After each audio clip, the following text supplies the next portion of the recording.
What's going on, guys? It's Chris here with another deck tech for you, and today we've got Chulane, Teller of Tales, who is an absolute value machine. He is just so difficult to deal with because he just does not stop producing creature after creature, land after land, spell after spell.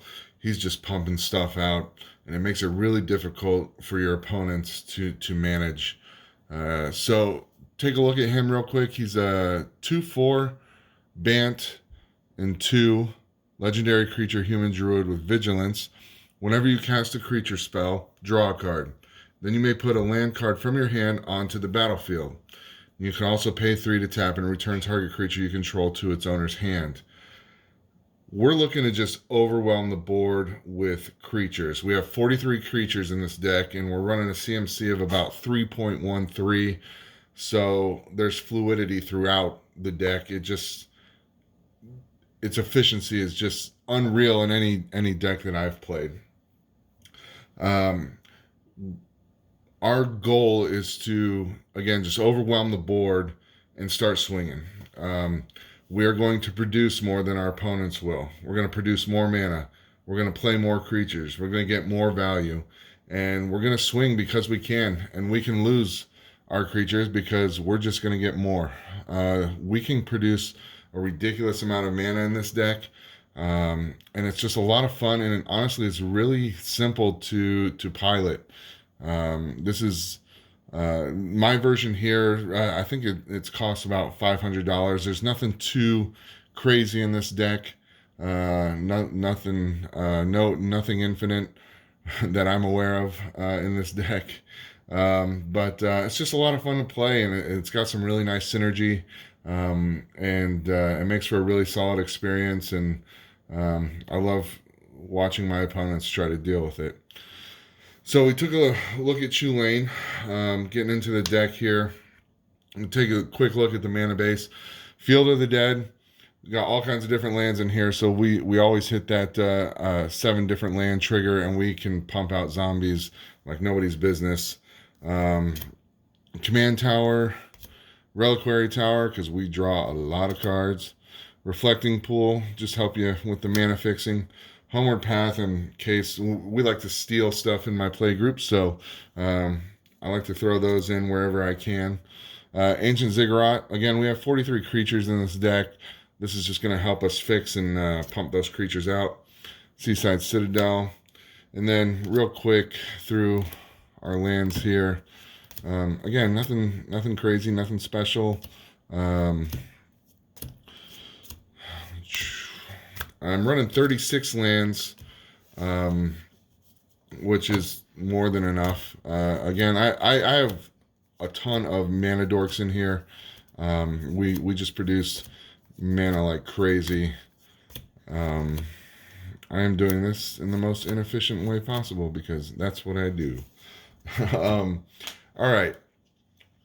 Into the mana dorks, we got Priest of Titania. She taps to add 1 green mana to my mana pool for each elf in play, and almost all of my mana dorks are elves, so we can produce a fair amount of mana with her. Paradise Druid, another elf, and it taps for 1 of any color. Bloom Tender, obviously awesome card. Taps for any color among permanents I control. So it helps us with that fixing. Utopia Tree, 1 for any color mana. Lotus Cobra can help us get out of control.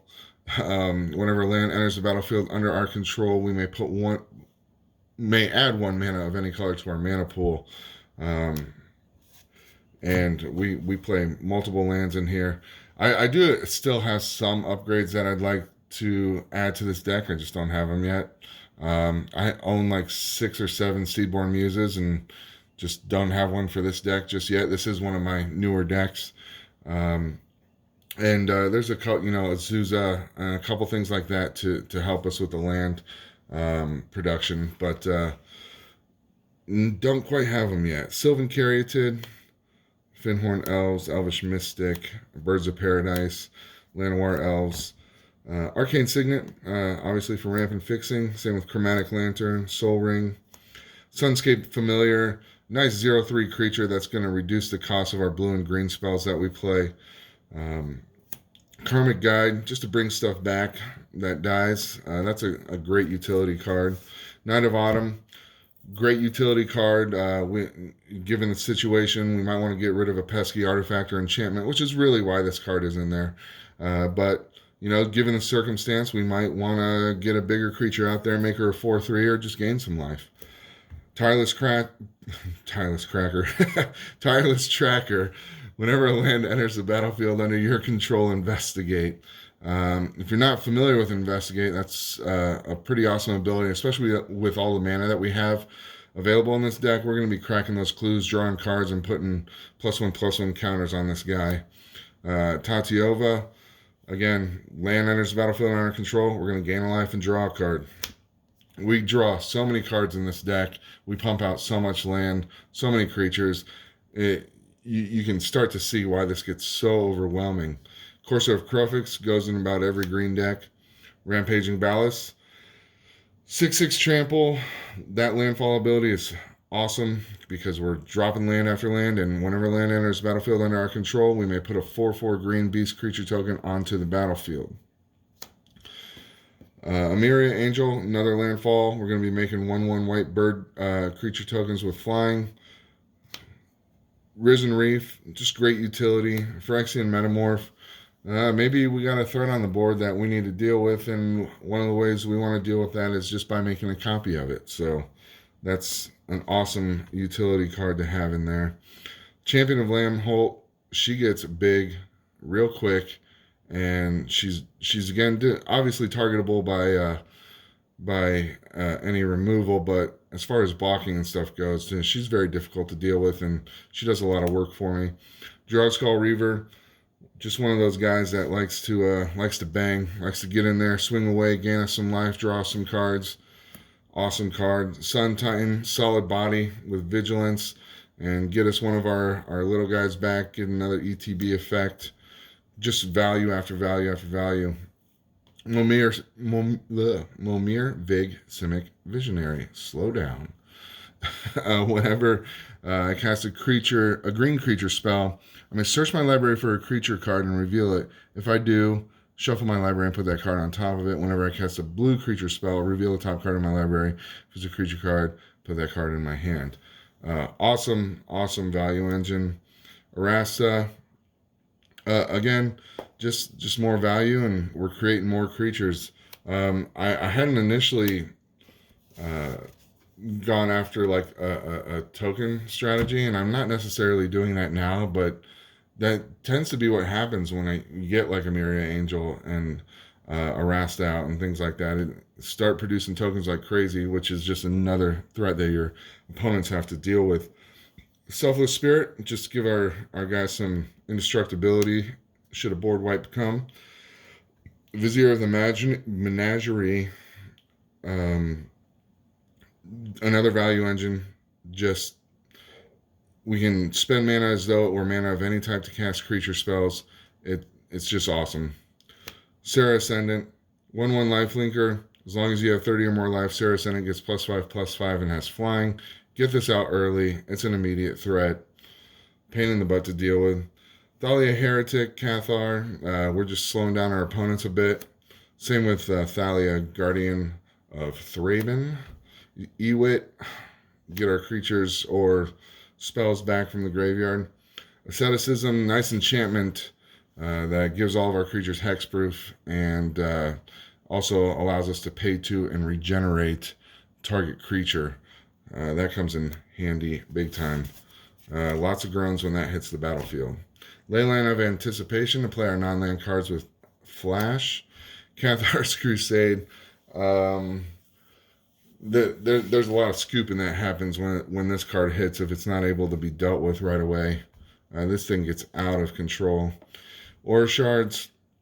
We're, again, playing so many creatures, we're just going to not allow our opponents to have enchantments or artifacts sufficiently with that.